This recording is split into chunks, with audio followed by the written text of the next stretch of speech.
Oh, ah. Oh, ah. Oh, ah. Assalamualaikum warahmatullahi wabarakatuh. Bersyukur saya kehadrat Allah Subhanahu wa taala kerana dengan izinnya dapat menamatkan tempoh praktikum selama 8 minggu ini. Saya sebagai guru bukan sahaja harus dapat menyediakan suasana pembelajaran yang menarik dan kondusif, tetapi juga perlu menciptakan pengajaran yang berkesan. Ini bermakna saya perlu mewujudkan suasana pengajaran dan pembelajaran yang dapat merangsang minat murid di samping sentiasa memikirkan kebajikan dan keperluan mereka. Dalam keseluruhan sesi pengajaran dan pembelajaran, saya kerap berhadapan dengan murid yang berbeza dari segi kebolehan mereka. Hal ini memerlukan kepakaran diri saya yang berpengalaman selama 10 tahun dalam menentukan strategi pengajaran dan pembelajaran yang berkesan. Ini bermakna saya dapat menentukan pendekatan, memilih kaedah dan menetapkan teknik-teknik tertentu yang sesuai dengan perkembangan dan kebolehan murid. Strategi yang dipilih itu selain berpotensi merangsang minat murid belajar secara aktif, ia juga haruslah mampu membantu menganalisis konsep atau idea dan berupaya menarik hati murid serta dapat menghasilkan pembelajaran yang berkesan. Aktiviti-aktiviti yang dipilih oleh saya harus menarik dan mempunyai potensi yang tinggi untuk membolehkan isi pelajaran dan formula untuk mendapatkan jawapan secara jelas. Aktiviti saya juga mempengaruhi intelek, emosi dan minat murid secara berkesan. Dalam merancang persediaan mengajar, aktiviti-aktiviti yang dipilih mempunyai urutan yang baik serta diselaraskan dengan isi kandungan dan objektif pengajaran bagi menjamin proses pengajaran dan pembelajaran berkesan.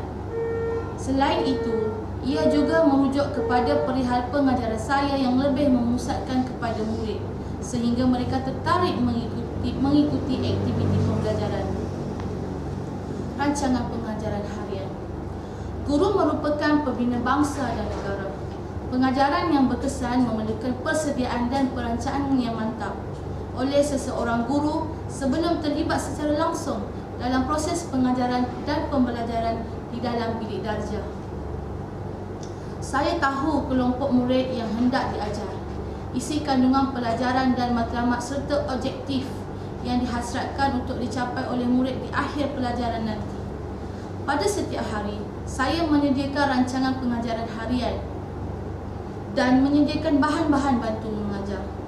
Memanglah terbukti dengan adanya perancangan pengajaran yang baik dan teratur ini telah membantu saya untuk menjalankan proses pengajaran dan pembelajaran dengan lancar dan cukup berkesan. Persiapan emosi.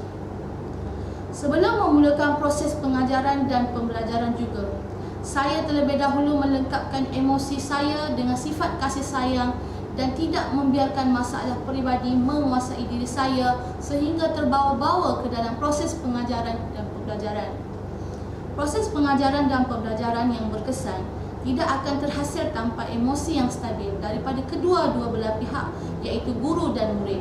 Kerana pendidikan itu merupakan satu seni yang melibatkan hati dan perasaan.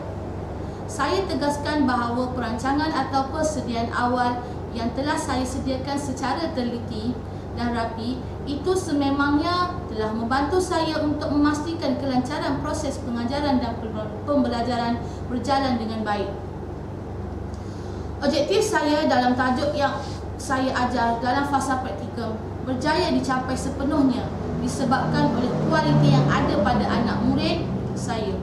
Kelas 3 Al-Farabi merupakan kelas terbaik di antara 3 kelas tahun 3 yang terdapat di sekolah saya.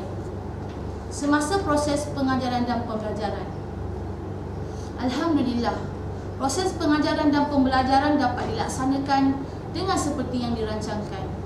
Murid-murid memerlukan satu kaedah dan inovasi bagi memudahkan mereka untuk memahami sesuatu topik.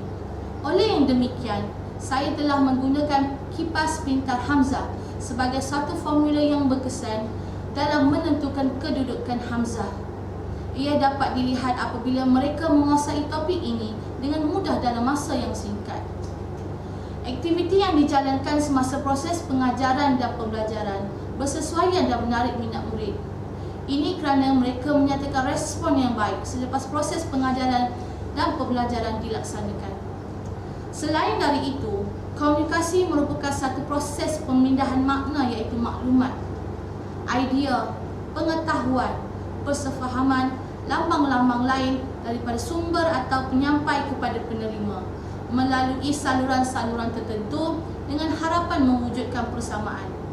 Saya menyampaikan pengajaran dan pembelajaran dengan suara yang jelas, nyata dan bersemangat. Saya juga memastikan nada suara saya sentiasa berubah-ubah rentaknya agar murid tidak merasa bosan dan jemu. Komunikasi saya dan murid berlaku dua hala, iaitu menyoal dan murid menjawab. Dengan ini, murid akan merasakan diri mereka dihargai dan kewujudan mereka di dalam bilik darjah adalah disedari.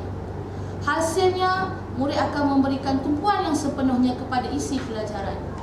Kaedah komunikasi berkesan yang saya amalkan ini terbukti telah membantu memastikan objektif pengajaran tercapai dari segi perubahan tingkah laku, pencapaian dan prestasi akademik murid. Proses pengajaran dan pembelajaran hendaklah berterusan.